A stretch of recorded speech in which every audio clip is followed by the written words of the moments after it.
영상을 보시겠고요. 자, 오늘 말씀 제목은 하나님의 동역자들이라는 말씀입니다. 요즘 우리나라의 정치 현실을 보면 참으로 안타깝기 그지없습니다.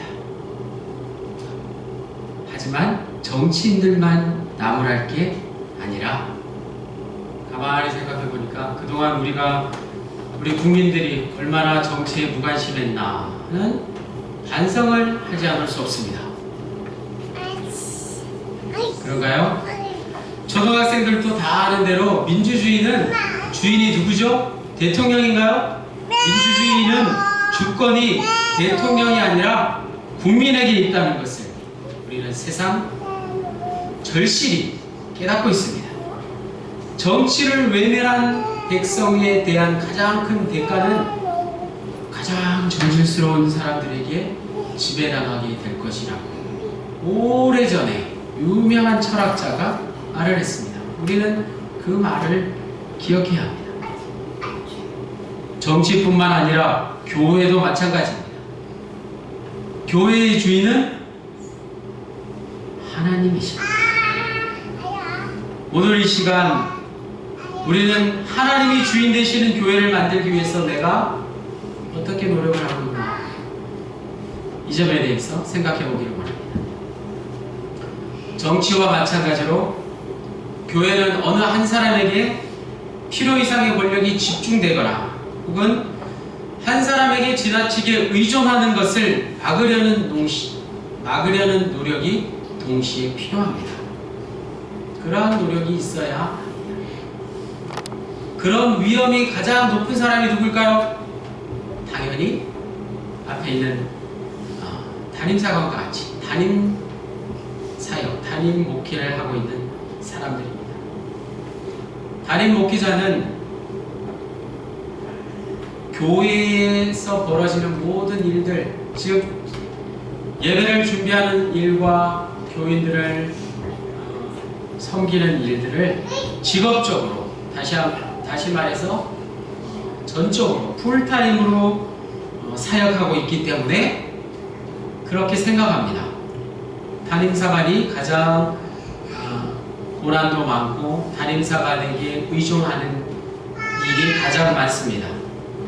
하지만 담임사역자는 결코 군대에 있는 군종병이 아닙니다. 여러분, 군종병 아시나요? 군대에 가면 종교별로 천주교, 불교, 기독교, 종교, 예식을 담당하는 군종병들을 뽑아놓고 군종병들에게 모든 일을 다 맡겨버립니다.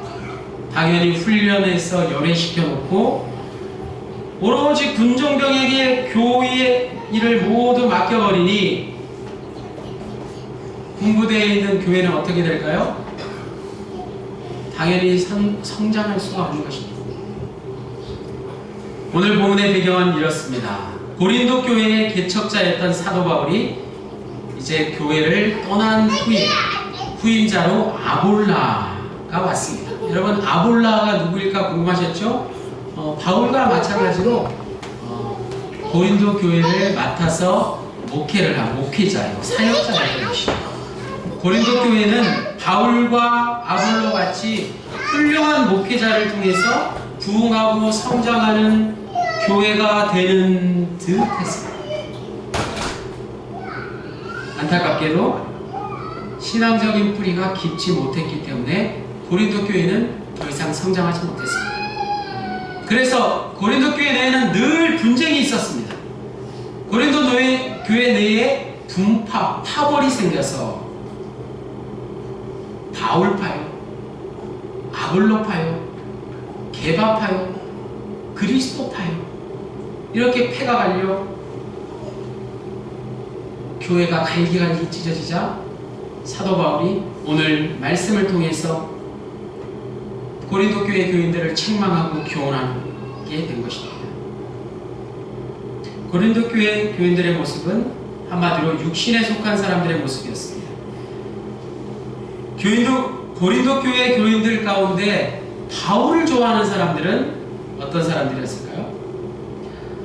바울의 논리적이고 아주 성령 체험, 그리스도를 만난 성령 체험을 중요시하는 그 바울을 좋아하는 사람들은 당연히 바울을 좋아했습니다. 또 아볼로는 지적이고 학문적인 사람이었으니까 그런 것을 좋아하는 교인들은 아볼로를 좋아했습니다. 또 소아시아 다소 출신, 다소, 지금의 터키 땅이죠. 다소가 고향인 바울을 따라서 그 다소 지역 출신 사람들은 당연히 누구를 좋아했겠습니까? 바울을 바울을 되는 것이고, 또 아프리카 출신, 아볼로는 북아프리카 알렉산드리아 출신이었는데 그곳 출신 사람들은 바울을 좋아하지 않고 누구를 좋아했다고요? 아볼로를 좋아한 것이죠. 이렇게 인간적인 조건이 중심이 되어서 모여 탈을 만들었으니까 한마디로 그들은 인간적인 사람들, 인간적인 것에 속한 사람들, 바울의 말에 의하면 육신에 속한 사람인 것이었습니다. 육신에 속한 사람이 어떤 사람인지 알아보겠습니다. 교회를 다니지만 여전히 죄악된 인간의 본성과 탐욕에 따라 세상적인 삶을 살아가는 사람을 말하는 것이죠. 심지어 내가 구원받았음에도 새 생명을 얻었음에도 불구하고 구원의 기쁨은 온데간데 없고 내 생각과 삶은 여전히 변화되지 못하고 계속해서 인간적인 본성의 탐욕에 사로잡혀 사는 사람들, 그 사람들이 바로 육신에 속한 사람들입니다. 더 말해서 하나님의 명령을 따르지 않은 사람들입니다.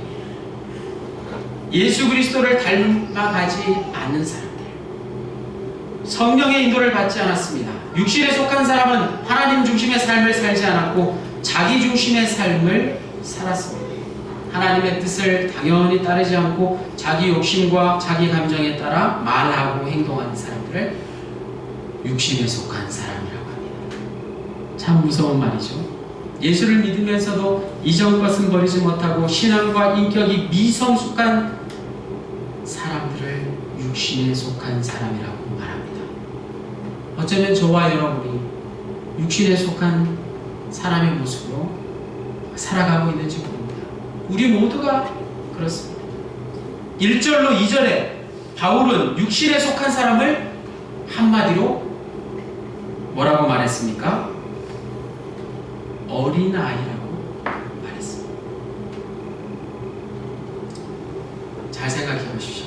어린아이의 모습을, 육체적으로는 사람이지만 육체적으로는 어른이지만 성숙한 어른일지라도 신앙적으로 인격적으로 어린아이와 같이 미숙하다는 말입니다. 어린아이는 생각이나 판단이 또 말과 행동이 모두 미숙한 상태입니다. 그래서 어린아이를 두고 야단만 치기보다는 그 어린아이의 존재에 대해서 인정해야 하는 것이 먼저입니다. 어떤 말이나 행동을 해야 할지, 또 명예로운 것인지 품위가 있는 것인지 예절 바른 것인지를 판단할 능력이 없는 것이 어린아이와 같은 상태입니다. 뿐만 아니라 어린아이는 다분히 이기적입니다. 다른 사람을 배려할 수 없습니다. 또 어린아이의 특징 중에 질투와 셈이 많은 것이죠. 형제가 있으면 똑같이 형과 동생에게 나눠줘야 하는 것이 어린아이를 다루는 방법입니다. 심지어는 자신의 욕심이 채워질 때까지 울고 불고 보채는 것이 바로 어린아이의 모습이죠. 그런데 여러분, 어린아이의 모습을 보면서 우리의 모습을 돌아볼 수 있어요. 신앙적으로 우리의 모습이 어린아이의 모습과 다를 바 없는지 여러분 한번 비교해 보십시오. 내가 성숙한 어른의 모습으로 신앙생활을 하고 있는가? 철없는 어린아이와 같이 여전히 신앙생활을 하고 있는가? 사도 바울은 교회 안에서 바울과 아볼로 파로 나뉘어져 다투고 있는 고린도 교회 교인들을 어린아이라고 따갑게 질책하고 있는 것입니다. 예를 들어서 고양이가 새끼를 기르는 것을 여러분 한번 보셨나요? 고양이가 새끼를 낳으면 개와 강아지를 키우는 것과 큰 차이가 있는 것을 발견할 수 있습니다. 새끼에 대한 어미 고양이의 사랑은 이루 말할 수 없습니다. 정말 기특합니다. 혀로 핥아주고 온 데를 다 핥아주고 품에 안고 새끼 고양이를 키우는 것이죠. 개보다 더하다는 것이죠. 그런데 어느 순간이면 개와 다른 것이 어미 고양이가 새끼를 과감하게 내버려 친다는 것입니다. 맹수의 특징이죠. 개는 그렇지 못합니다. 개는 맹수가 아니기 때문에. 그런데 새끼 고양이가 가까이 오려고 하면 발로 핥히고 멀리 쫓아버립니다. 왜 그럴까요? 새끼 고양이가 빨리 독립할 수 있도록, 새끼 고양이를 더 이상 어미 품에 품지 않고 야생의 세계에서 생존할 수 있도록 어미는 새끼를 버리고 새끼로 하여금 독립할 수 있도록 해주는 것입니다. 고양이는 야생 동물의 본능이 있어서 결코 어미에게 의존하지 않는 것입니다. 부끄럽지만 만물의 영장이라고 하는 인간에게는 소위 야생의 본능이 없어서 흔히들 말하기를 마마보이라고 합니다. 다 큰 어른이 여전히 엄마를 찾는 그런 사람들이 있습니다. 참으로 못난 기질입니다. 더 안타까운 것은 불행하게도 신앙생활에 이러한 마마보이들이 있다는 것입니다. 자기 마음에 드는 목회자 한두 사람만 바라보고 전적으로 그들을 의지하며 신앙생활을 하는 사람들이 한국 교회 내에 얼마나 많이 있습니까? TV에 나오는 유명한 목사님들 말씀이라고 해서 그분이 개인적으로 어떤 일을 행했는지 진실이 어떤 것인지 알지도 못하고 무조건적으로 TV에 나오는 유명한 목사님이라고 해서 그분만을 따르는 사람들, 단순히 사람을, 하나님을 의지하지 않고 사람을 의지하는 모습인 것입니다. 두 번째로 고린도 교회의 모습은 시기와 분쟁입니다. 3절에서 4절에 육신에 속한 사람들의 특징, 시기와 분쟁입니다. 육신에 속한 사람들은 시기심이 많다는 것입니다. 주님께서 분명히 말씀하시기를 이웃을 사랑하라고 했는데 고린도 교회 교인들은 마땅히 주님의 명령을 따라 이웃을 사랑해야 했지만 주님의 명령을 따르기보다 자신의 생각과 감정을 따랐습니다. 죄악된 인간의 본성을 여전히 버리지 못하고 이웃을 미워하고 같은 교인들을 시기하고 질투했습니다. 옆에 있는 형제 자매가 나보다 더 나은 재능과 은사가 있을 때 칭찬하고 격려하지 않았습니다.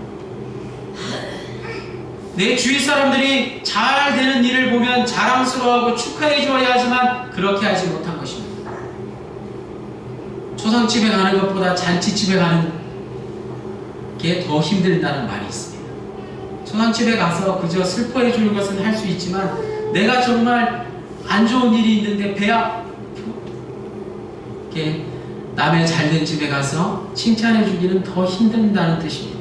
다른 사람을 부러워하고 시기하고 질투하고 헐뜯고 깎아내리고 비난하는 모습들, 오늘날 교회 안에 여전히 남아있습니다. 육신에 속한 사람은 분쟁을 좋아합니다. 파벌을 만들어서 서로 편을 만들어서 싸우는 것을 즐기는 사람들입니다. 고린도 교회가 바로 그런 교회였다는 것이죠. 더 많은 권력과 영향력을 차지하기 위해서 서로 경쟁하고 싸웠습니다. 교회 안에서 그랬다는 것입니다. 주도권쟁 탄절을 가졌다는 것입니다. 이쪽과 저쪽이 서로 교회 안에서 주도권을 잡기 위해서 싸웠다는 것입니다. 교회 안에서 무슨 권력이 필요합니까? 그런데 고린도 교회는 크게 바울파와 아볼로파로 나눠져서 주도권을 갖기 위해서 싸웠습니다. 겉으로는 바울파 파요 아볼로 파라고 했지만 전혀 바울과 아볼로를 닮지 못했습니다. 바울과 아볼로의 이름을 헛되이 사용했던 것입니다. 심지어 고린도 교회에 이단의 세력들이 들어왔는데도 불구하고 누가 적군인지 누가 아군인지도 분간을 못한 채 적은 놔두고 오히려 교회 안에서 아군끼리 싸우고 있는 것입니다.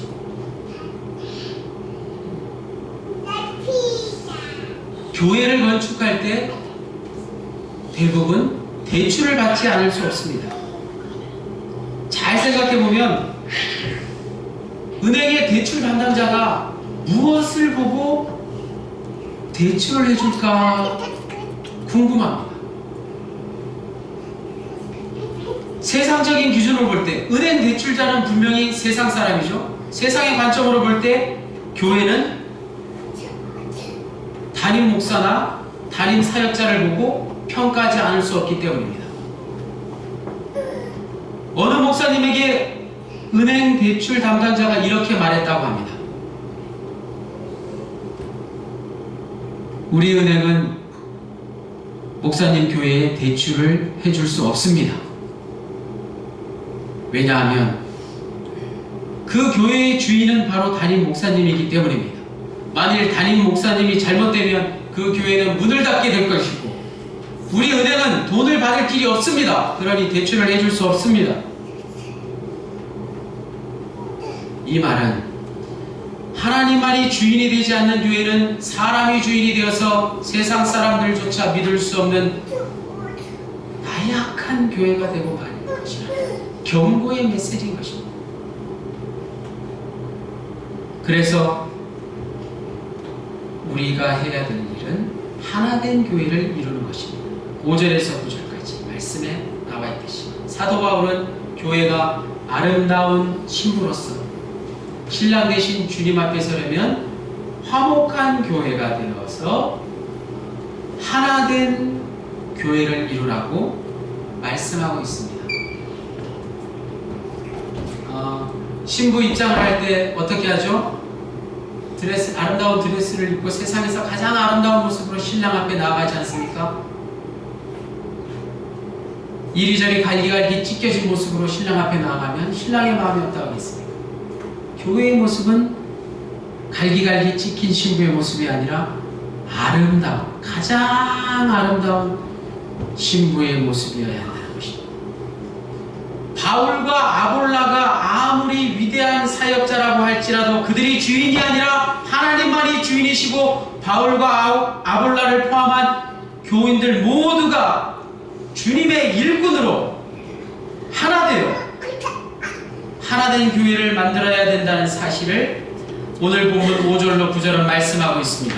5절에 바울과 아볼로는 하나님의 쓰임을 받은 사역자라고 오늘 성경 본문에 분명히 말하고 있습니다. 사역자는 곧 일꾼입니다. 하나님께서 그들을 택하셔서 교회를 위해 일하게 하신 사역자라는 말입니다. 목회자라는 말이 없습니다. 일꾼에 불과하다는 것입니다. 저는 개인적으로 목회자라는 말을 잘 사용하지 않고 사역자라는 말을 더 좋아합니다. 사역자라는 말이 무슨 말입니까? 일꾼, 섬기는 자, 봉사자라는 뜻이 있습니다. 죄송합니다만 영어로 미니스트리라고 해서 미니 아시죠? 조그만한 것을 말합니다. 작은 것. 사역자는 작은 것을 섬기는 일꾼을 말하는 것입니다. 여러분, 목회자가 대단한 일을 하는 사람이 아닌 것입니다. 엄청난 일을 하는 사람이 아닙니다. 작은 일을 섬기는 일꾼, 저와 여러분이 똑같은 일꾼이라는 사실을 여러분 오늘 말씀을 통해서 분명히 깨닫기 원합니다. 마찬가지 바울이 고린도 교회를 세우고 아볼라가 이어서 사역했지만 그들은 주인이 아니었다는 것입니다. 바울과 아볼로는 교인들과 똑같은 일꾼일 뿐이고 서로 협력해서 한 교회를 이루어 나가는 것입니다. 하나님 한 분만이 주인이시고 나머지는 모두가 다 한 주인인 하나님을 섬기는 하나님께 영광 돌리는 일꾼들이라는 사실. 6절에서 7절에 바울과 아볼로는 심고 물주며 열심히 일했지만 그들은 아무것도 아니라고 말하고 있습니다. 주인이 아니기 때문입니다. 심지어 그들의 역할은 미미하고 보잘것없다고 말하고 있습니다. 오직 잘하게 하신 이, 즉 모든 것을 하신 이는 하나님뿐이라. 우리 모두는 하나님께서 시키시는 대로 행하는 종에 불과합니다. 그렇다면 여기서 너무 자괴감이 들 수가 있습니다. 혹시나 자괴감을 가지지 마십시오. 우리는 이스라만한 존재가 아닙니다. 하나님께서 모든 것을 다 하셨다면 우리는 아무것도 아니라는 그런 말이 아닙니다. 다 같이 8절로 9절 말씀을 한 목소리로 읽겠습니다. 시작. 심는 이와 물 주는 이는 한 가지이나 각각 자기가 일한 대로 자기의 상을 받으리라. 우리는 하나님의 동역자들이요 너희는 하나님의 밭이요 하나님의 집이니라. 아멘. 여기서 하나님의 밭, 하나님의 집은 바로 교회를 말합니다. 우리는 사역을 통해서 하나님과 동역을 하고 있다는 사실입니다. 하나님과 동업자의 관계인 것입니다.